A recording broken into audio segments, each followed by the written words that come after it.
చెప్పండి, ఏం డౌట్ ఉంది? మా ఆర్థిక ఇబ్బందులు ఉన్న విషయం వాస్తవం. దానికి రాష్ట్ర ప్రభుత్వం, కేంద్ర ప్రభుత్వం అనేక మా కార్యక్రమాలు చేస్తుంది. ఇది రెగ్యులరైజ్ చేయాలని తప్పంతో మేము పనిచేస్తున్నాం. రాష్ట్ర ప్రభుత్వం నుంచి కూడా కొన్ని మినహాయింపులు కాబట్టి అవి కూడా చేశాము.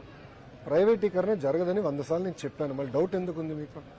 ఆ డౌట్ ఎందుకు ఉంది? ఎందుకు తప్పుడు ప్రచారం మీరు నమ్ముతున్నారు?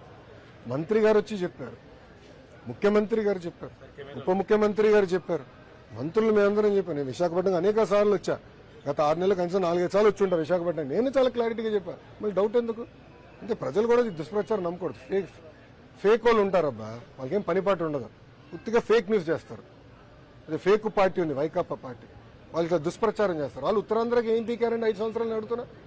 కనీసం రైల్వే జోన్కి భూమి ఇవ్వలే. వాళ్ళు ఏం పీకారు? మళ్ళీ ఒక్క ఐటీ కంపెనీ వాళ్ళు సరిగ్గా తీసుకురాలా. మేము తీసుకొచ్చాం టీసీఎస్, ఉన్న కంపెనీలు పోయినాయి. మేము తీసుకొచ్చాం టీసీఎస్.